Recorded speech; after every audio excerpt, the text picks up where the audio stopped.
Hi, my name is Chris McAllister. Welcome to the SightShift podcast. If you've ever found yourself in that tense place of leadership where big goals collide with deep conviction, there's an old word for that. It's called wilderness. And when you're in the wilderness, in the uncertainty, you're in a beautiful place because that's where you can find ancient wisdom. For ambitious, faith-driven leaders, I want you to know there's a way forward and you're not a bad leader to be where you are. We're going to help you in this podcast take all of those moments and use them to make culture your edge in your team, in your organization, in your family. Well, welcome back, everybody, to the SightShift podcast. If you are a returner, you know this. If you are a first-timer, this will be new. He's Chris. I'm Mark. So excited to have you with us for another episode in this series that we're doing on Make Culture Your Edge. If you have not made this book your latest read, I encourage you to do that. You can get it on Amazon or you can go to makecultureyouredge.com and keep up with more than just the book, the movement here about what it means and how you can make culture your edge. We're back for another episode. Good to be on the couch. Yeah. With the mics and the camera with you today. These are always fun. I have a blast, and we got an award to celebrate. We do. Our podcast got an award. It did. The most visually diverse podcast. And so I was like, that's incredible to be, to get recognition for all the hard work, the years of podcasting. Well earned and well deserved. It's obvious. I mean, some things are obvious. Some things are just obvious. How did I not know this? It should have been a team celebration. Right. Okay, well, we're back again into culture. This is, I think, episode 4. Last time we teed up this idea of tension points. And we just really did a flyover. We were talking about the 3 tension points that are the dark side, so to speak, of the 3 pillars. When communication isn't strong, clear, right, so to speak, it leads to confusion. When the right change or doing the change the right way isn't happening, it leads to resistance. That's tension number 2. And then the third tension is conflict. And it's the conflict that that can be the unhealthy conflict or the complete conflict avoidance. But we introduced last time these tension points and that they can be clues and signals rather than threats. Today, I think we want to go deeper into that first one, confusion in particular. Yeah. And tease out more of what's there.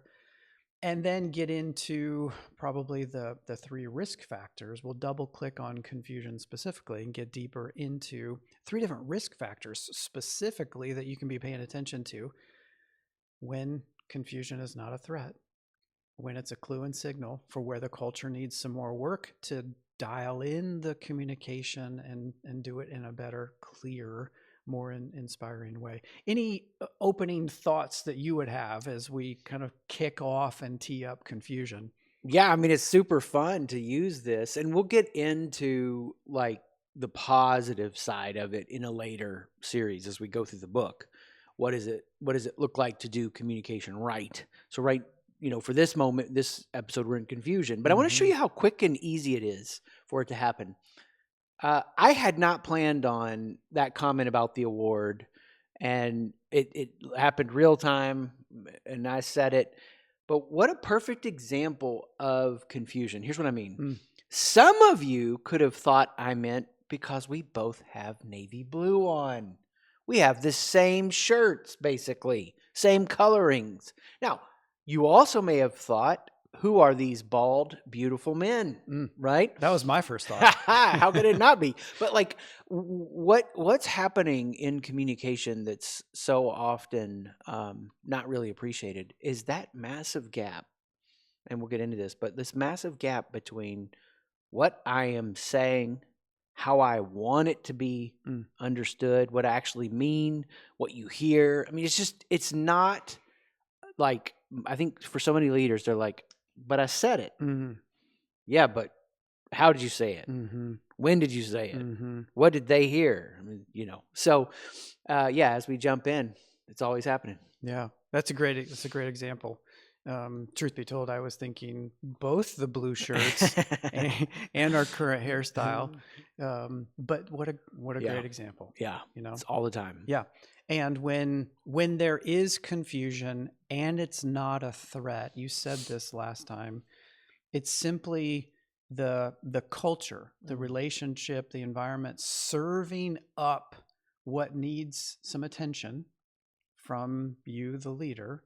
So you don't even have to ask for it. You don't have to look for it. It's like right there in front of you as a way for you to pay attention to in this case where some more clear communication needs to happen. Yeah. I mean, and you think about this, I love the family illustration here. You know, if I said to any of you that are in a place that you're taking care of a family, you're nurturing and growing a family, that's a culture, right? And if I said to you, hey, you have to go and take the next 6 months and be on the lookout for ways you can build your family culture, and you better get it right, and you better have this figured out, and you better get ahead of every moment. We're like, that's not even real life. Real life is what happened this weekend when confusion showed up, as it does, because this family's dynamic. It's moving. It's not static. It's not where it was yesterday. Your kids are older. Your marriage is at a place it's never been before. You have new dynamics engaging, like we got family members to care for, aging parents now, and whatever, all these variables. It's coming at you. So that's the idea there, because healthy leaders learn to stay on the lookout for this moment rather than going, I got to avoid it at all costs because I don't want to feel bad. So I want to point to two just recent examples, like in the last day or two that have come up, where communication has been downplayed, or specifically maybe beyond just downplayed, specifically said communication is not the answer in culture. The answer is something else. Yeah. And so these are always fun. So there was one on LinkedIn by someone I don't know, someone new to me, but has a following, 5,000 followers. I'm not sure how many connections. So not huge, but specifically said that communication is not the answer to culture issues. It's change in systems and structures. Yeah. Okay. Let's go now. Hold it. Why do I have to wait? Yeah, let me get to the other one. So the other one is one that you and I both know, somebody that I'm sure the audience would know as well. Found this on X, 500,000 followers almost. And his recommendation for culture was to get past the communication or these other things that don't matter in his world and just get right to results. If I said it differently, it was the only thing that matters in culture is winning. So in the Lead for Impact book and in that series, what we would often say is, okay, fine, good starting point, terrible ending point. That concept kind of applies here, but it's not even the starting point. It's just one of the three things that, what am I trying to say? They're doubling, these are two examples of where people are indexing on what's most important to them, one of the pillars, and disregarding the balance and the blending of all three, and honestly, to the detriment of their own culture. Oh, yeah. I mean, these are just two great illustrations, and I love how you said it, to the detriment of their culture. They've basically said, and we're going to get into the whole model as we walk through this part by part. Mark walked us through it last episode. They've basically said what matters most is the doing, and that's the second element. When we talk about resistance or change, we'll get into that next time. That's the winning. That one post on LinkedIn was systems. And actually, I think that post just got, and this is a true thing. And I think it's fine to share this. I was speaking at an event, I don't know, a few months ago, and I was like, hey, I want to be connected to you guys. It was a real organic relational moment. It felt really beautiful. And I was like, let's connect on LinkedIn. Now, if I comment, it may not be me. We have somebody who helps with that. Because if it was me, I would be like, this is the dumbest crap I've ever heard. And Dark Chris shows up in those moments. So I think because we're talking about culture a lot, that got served up to me. But it was just horrifying to read how they were so certain, and they were using some, I think, misguided research to prop the point up, that communication doesn't matter in culture. Yeah. Like, come on. Right. Tell me, all of you listening or watching this, what's the most hurtful thing that you can go back to that you've seen in a family culture or work culture? And for a bunch of you, it was something said. Yeah. Something said to you that was a direct shaping influence that you now feel a lie about who you are. Yeah. Culture doesn't include communication. You're right. It's a mess. Oh my goodness. Yeah. So, well, like you said, to the detriment of the culture, Right. you know, it's skipping over what is actually foundational. Yeah. So what we're presenting in this model is the starting point of starting to diagnose a culture is to look at the communication first. Because communication is coming from what is the origin of culture? Faith. It's a vision. There is a gift to give to this family. There's a gift to give to this marriage. There's a gift to give to this child, to this company, to this team. I see what we can be. And I'm going to paint that picture as clear as I can. I'm going to invite you to join me in it. And that's the problem. When we don't have a holistic way to look at culture, we just go into what we value or undervalue. And it causes us to miss the opportunity. Yeah. You know, good night. So, yeah, I could go on and on. You get it. Thank you. Well, and when so the tension that we're highlighting here is when the communication isn't clear, when it's missing, when it's misunderstood, underappreciated, taken for granted. Exactly. Fill in the blank. Keep going and going and going. It results in confusion. And that go ahead. No, go ahead. I would say, and that confusion, you know. We're going to have to say this, I think, a ton. There are going to be people that go, oh, well, I need to do it right, so there's no confusion. There is no doing it perfect. There's no perfect culture. Culture's a direction, not a destination. So every moment of confusion doesn't threaten me, but it's like, ooh, I need to be clear. Yeah.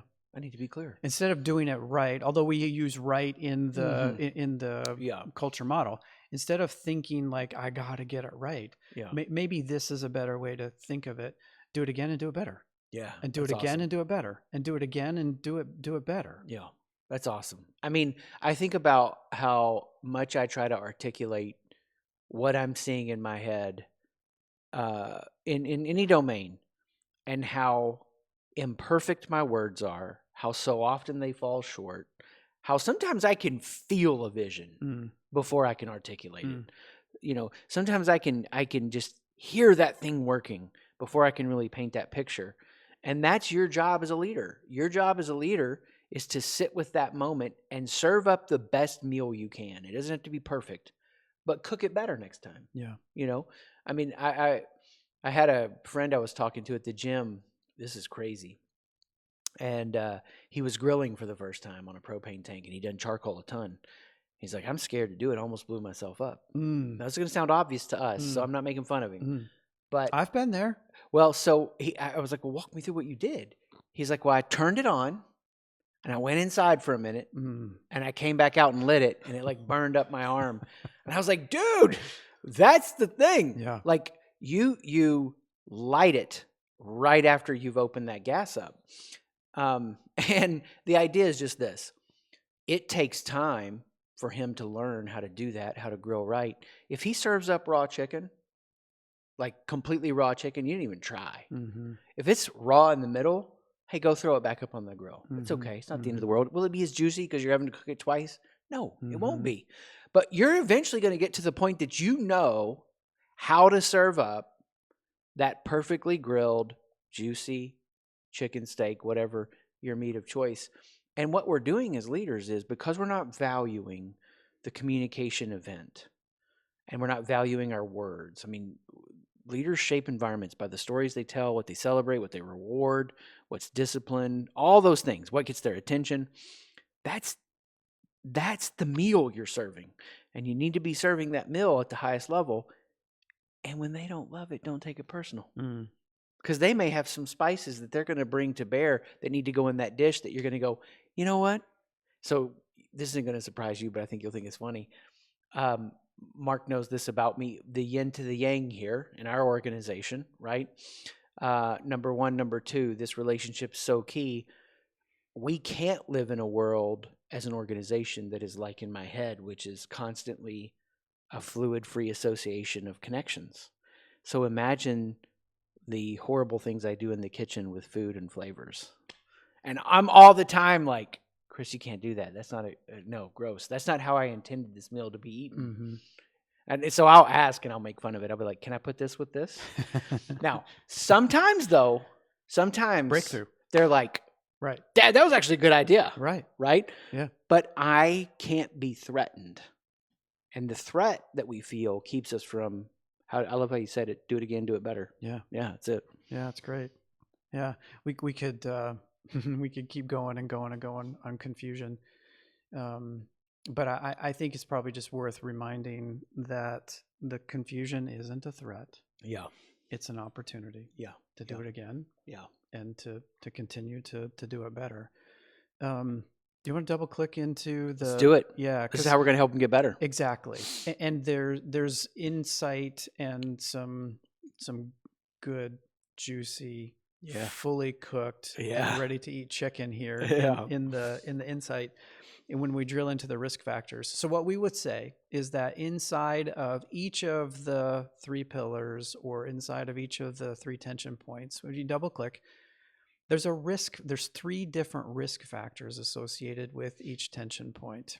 And in the case of confusion, the way we would lay the risk factors out are low engagement, burnout, and then the third one is wasted energy. So let's go into each of these and what it looks like when these show up. Because it might be, on the surface, it might be confusing, pun intended, how burnout could be in confusion, how low engagement could be in confusion, and maybe it's a little more clear on wasted energy. But let's double click on low engagement. Yeah.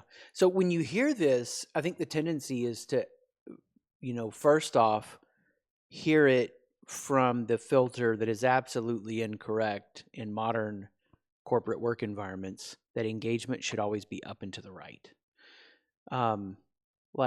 Think about how stupid that is. If you were to go on a date with your spouse, your husband or your wife, and every time you go on a date, they're saying to you, we got a little tech issue happening. I don't mind saying it while I do that. Every time you're on the date, you're just like, this is the greatest date we've ever had, isn't it? It's so awesome. Don't you love being on this date with me? Like the tiresomeness of that. Mm-hmm. Okay.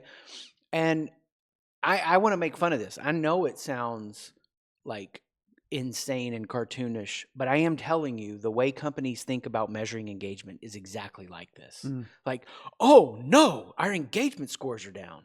Well, your engagement scores might be down because you're doing a bad job leading and building culture. They also might be down because engagement is cyclical, not up and to the right.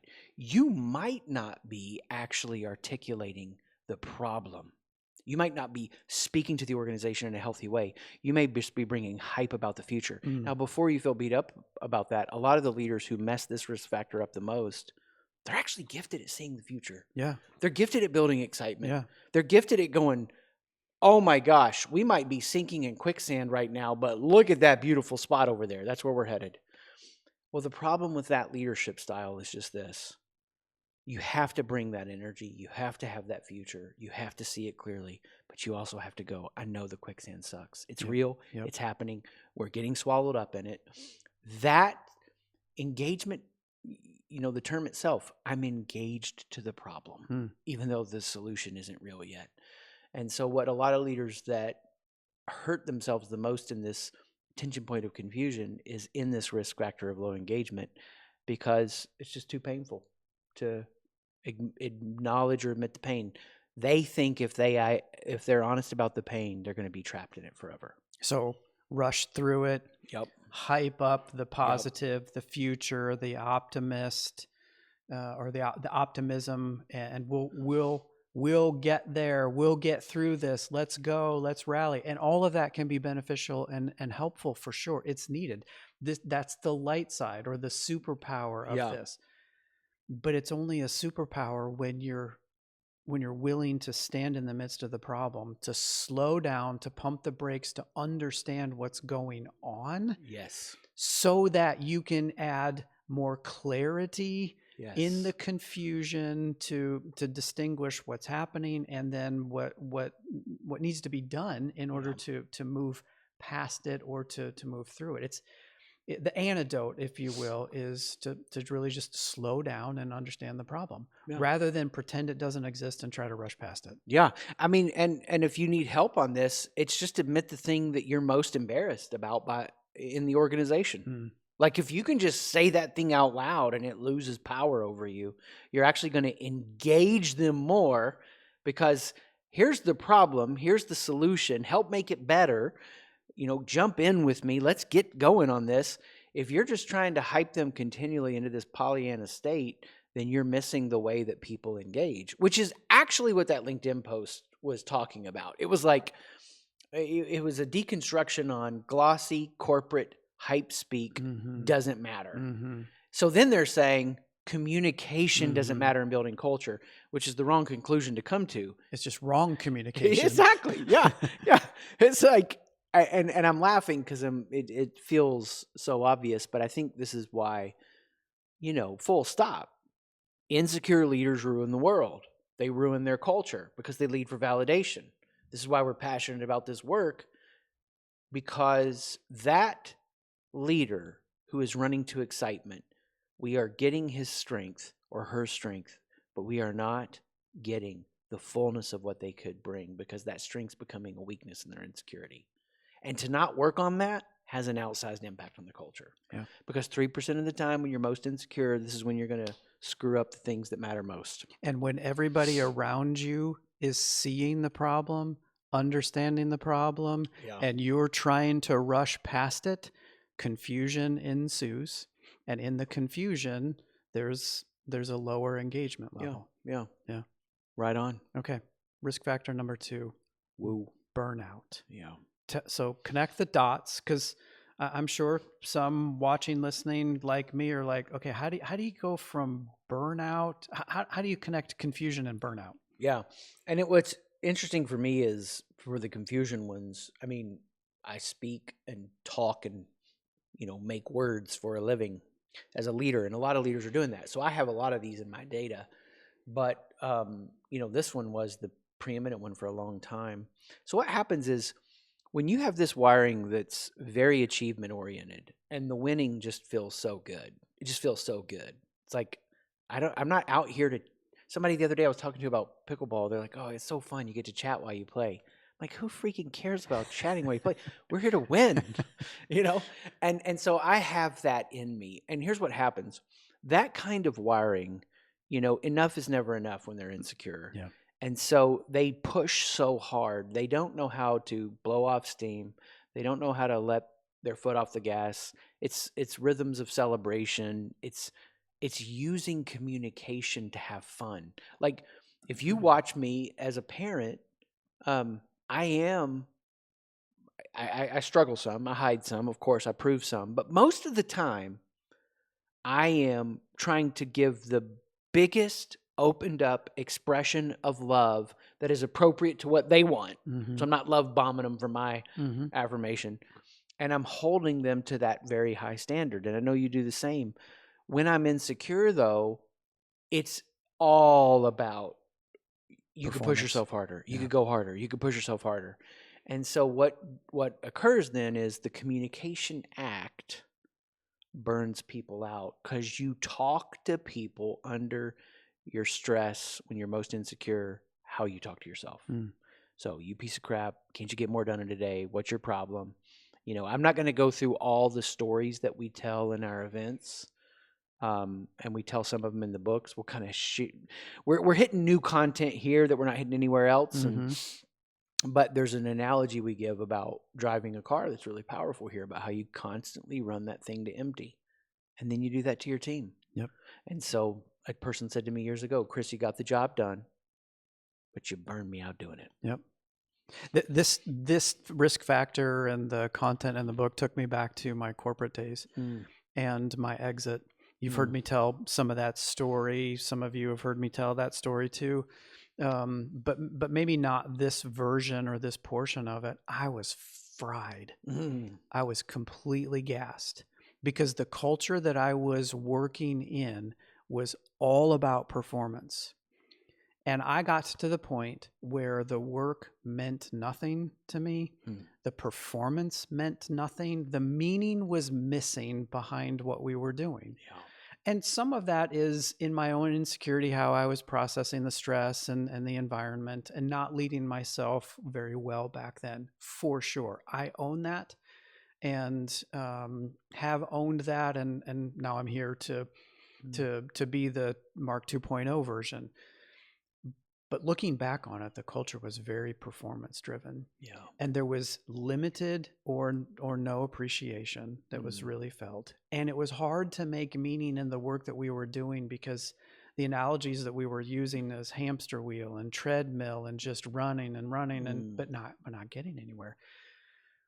And one of the things I liked about the way you and Brett bring it to life in the content is it wasn't the work that was creating the burnout and the fried experience for me. It was the lack of meaning in the work and the confusion of, is this all there is? Isn't there more? All those questions. And in the end, exited and led to a much better path for me and a much better way to lead myself and others today. But man, the lack of meaning is really, when I reflect on it, where the burnout was coming from. It's powerful to be reminded of, to hear how I think you can illustrate it so well for so many people listening. And that's, going back to the parenting example, why would I not? I'm going to give my best to my kids. Why would I not want them to be at their best? And when I'm bringing that challenge, it's my job to communicate it in a way that makes meaning. And I fail at that a ton. And I'm like, oh, wait, you heard that? I didn't mean that. Let me go at it again. Let me do it again and do it better. And I'm going to stay with this because, this to me is it's a sacred responsibility of leadership. It's your job to make meaning. Now, it's also your job to teach them how to make meaning for themselves over time. Or you're just giving them a fish, not teaching them how to fish, cliche but true. So the best leaders know how to make meaning for themselves, and they can connect to the meaning of the team or organization they're a part of. It's both and. But what would have happened if I was in a meeting and I heard somebody say hamster wheel, and this will tee up where we go later.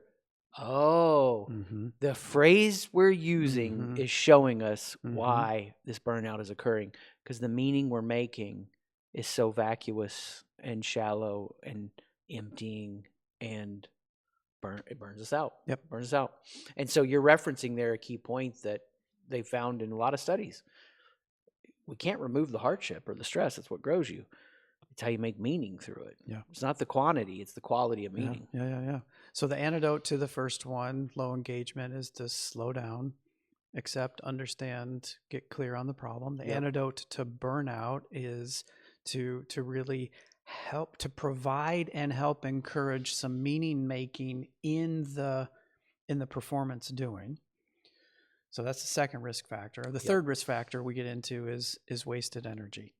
And this one, to me, this one is the most obvious because I am so not like this person. And generally speaking, I can see the person chasing the shiny objects or getting off track or distracted or however we might describe this. But when there isn't a focus to the effort, to the investment, to the resources, time, money, energy, all of that, things get wasted. And what we're saying here is that it's because there's confusion in the things that should be happening that there's energy and resources and all that gets wasted. Yes. And ultimately, and you've painted it out, it's about discipline. So if you look at low engagement, what's missing there? Joy. Joy isn't connected to perfect circumstances, but the strength to face the problem. Yep. What's the next one? Kindness. Kindness isn't, oh, what you do doesn't matter. Yep. Kindness is, I like you, but I'm going to keep raising the standard. And here the issue is really about a marshaling and directing of energy. I like how you say that. And so for me, I know this one too well. Tons of leaders we've worked with, I've seen this over and over again.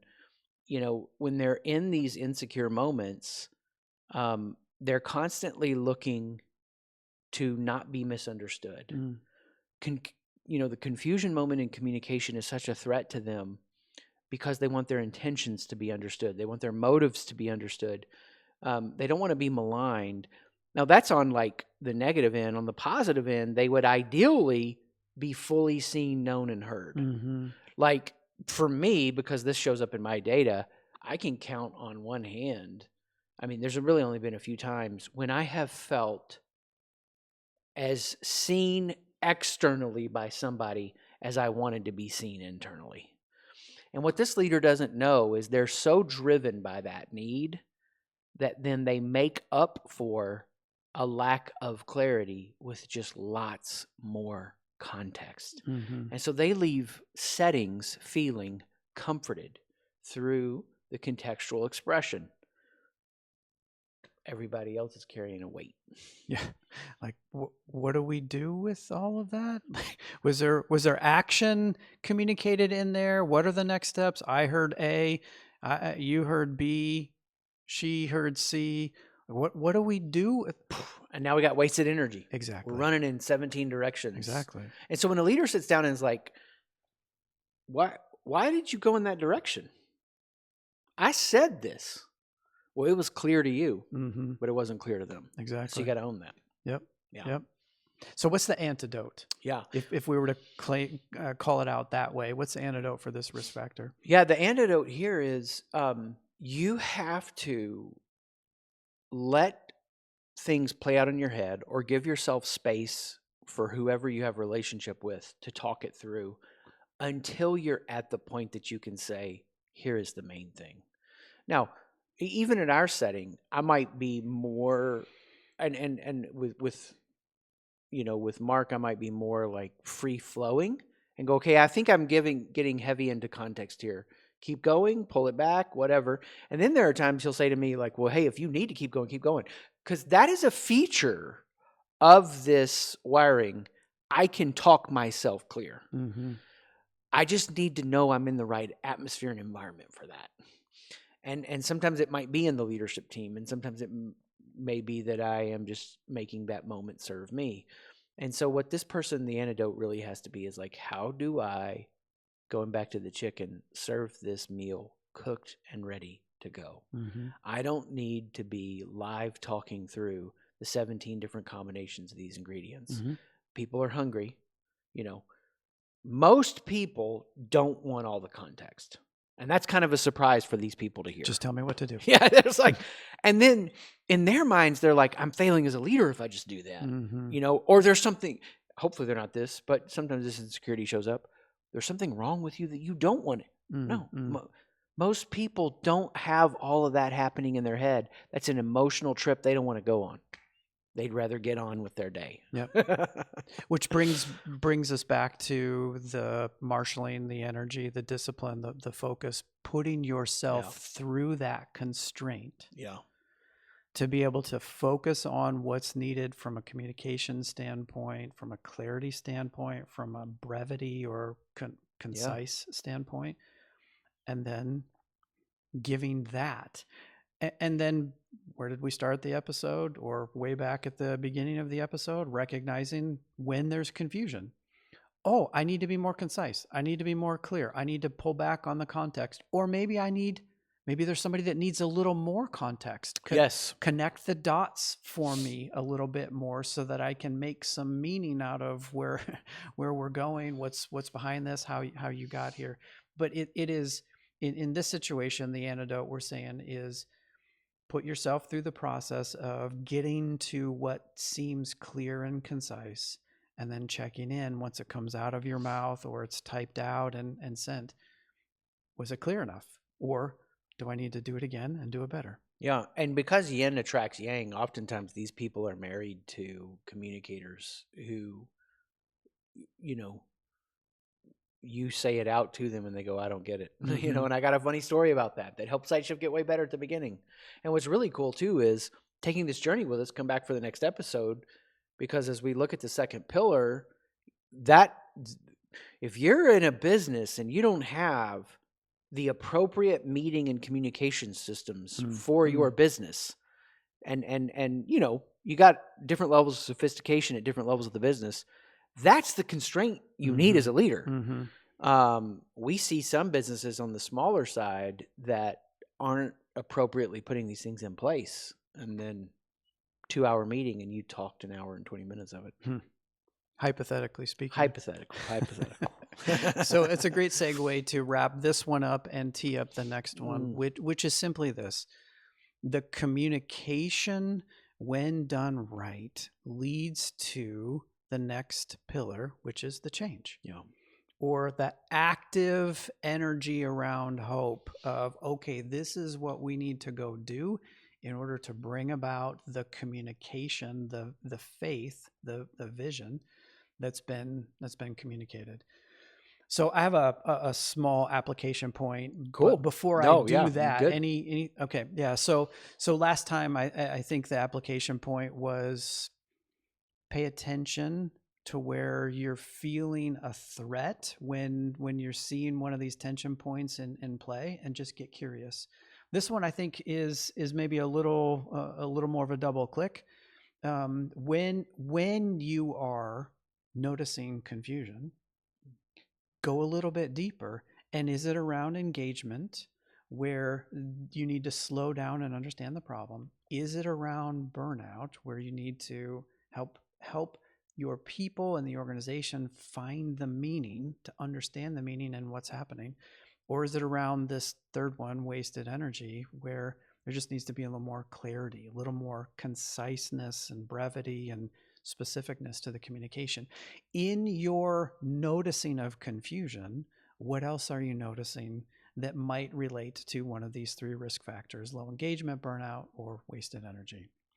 Any last thoughts? No, that's awesome. I love that. Okay, so we're going next episode deeper into change and the resistance, or the tension point there is resistance. We'll double click on that and get into the 3 risk factors. That's what's coming. In the meantime, just another reminder, this is the book. If you don't have a copy, I encourage you to do so. You can follow us along, but we're enjoying pulling more stories and content into these conversations than what's in the book. Again, you can find this at Amazon or makecultureyouredge.com. And always there's more at SightShift. That's iSight, SIGHT, shift.com. We'll be back again with the next episode. Until then. Thanks so much for being with us on the SightShift podcast. I hope in some way we've encouraged you to face, lean into, and become aware of the moments that represent so much transformation possibility. If you want more, you can always go to SightShift, SIGHT, shift.com, and learn to make culture your edge.